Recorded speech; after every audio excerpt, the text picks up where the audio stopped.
Delhi police की crime branch ने एक ऐसे गिरोह का भंडाफोड़ किया है जो कि लोगों की लोकेशन और साथ ही कॉल डिटेल्स निकाल लिया करते थे।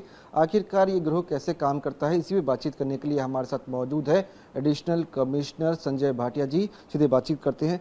सर, जिस तरह से गिरोह का भंडाफोड़ किया है, लोकेशन और कहीं ना कहीं कॉल डिटेल बेहद ही प्राइवेट चीज़ होती है। कैसे लोग जो है लोकेशन निकाल लिया करते थे, कैसे गिरोह का भंडाफोड़ किया गया है? अभी फ़िलहाल क्राइम ब्रांच की सेंट्रल रेंज को रिसेंटली इत्तला मिली थी कि कहीं कोई शख्स सीडीआर बेचने की कोशिश कर रहा है। तो हम लोगों ने ट्रैप लगाया, हम लोगों ने बेट दी और सीडीआर उससे बोला कि कितने में हमारे को बेच सकता है।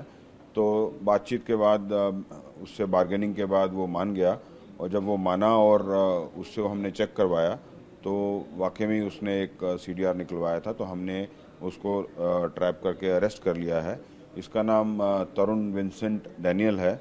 इसकी गिरफ्तारी के बाद इससे पूछताछ से पता चला कि इसके साथ एक और आदमी, इसका नाम हर्ष है, जो शादरा का रहने वाला है, उसको गिरफ्तार किया है। दोनों से पूछताछ अभी चल रही है, इन्वेस्टिगेशन चल रही है। इन्होंने आगे नाम बताए हैं, एक संजय का नाम बताया है और जो संजय अपने आप को कहता है कि वो किसी टेलीफोन सर्विस प्रोवाइडिंग कंपनी में काम करता है। संजय की गिरफ्तारी अभी बाकी है। संजय की गिरफ्तारी के साथ आगे की कड़ी खुलने की संभावना है। साथ साथ कुछ और नाम हमारे को पता चले हैं। इन्वेस्टिगेशन पूरी होने के बाद ये पता चल पाएगा कि ये सीडीआर कैसे बाहर निकल रहे थे और कोई इसमें एजेंसी इन्वॉल्व थी या कोई कंपनी इन्वॉल्व थी। ये जरूर पता चला है कि किसी प्राइवेट डिटेक्टिव एजेंसी का इसमें जरूर हाथ हो सकता है। जो आरोपी गिरफ्तार किए गए हैं, उनकी प्रोफाइल क्या है? जो तरुण विंसेंट डैनियल है, वो 65 साल उसकी उम्र है और वो कुछ खास काम नहीं करता, फिलहाल तो यही कर रहा था। और जो दूसरा हमने शख्स गिरफ्तार किया, हर्ष, वो कहता है कि वो एक डिटेक्टिव एजेंसी के लिए काम कर रहा था।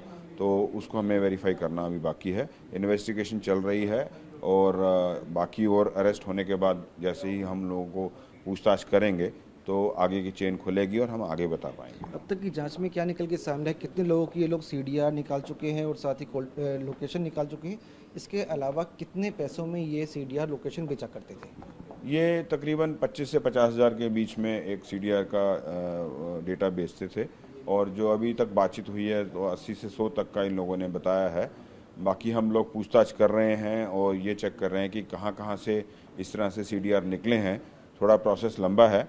काफ़ी सेफ्टी मेजर ऑलरेडी सिस्टम में हैं, तो उनको हम लोग पूरे चेक करने के बाद ही एग्जैक्ट फिगर बता पाएंगे कि कितने सीडीआर निकले। जब पूछताछ की होगी तो पता लगा होगा कि किन लोगों की सीडीआर इन लोगों ने निकलवाई है, किन लोगों ने निकलवाई थी इनकी? अभी तक तो कोई ऐसा कोई इम्पोर्टेंट नहीं निकला है।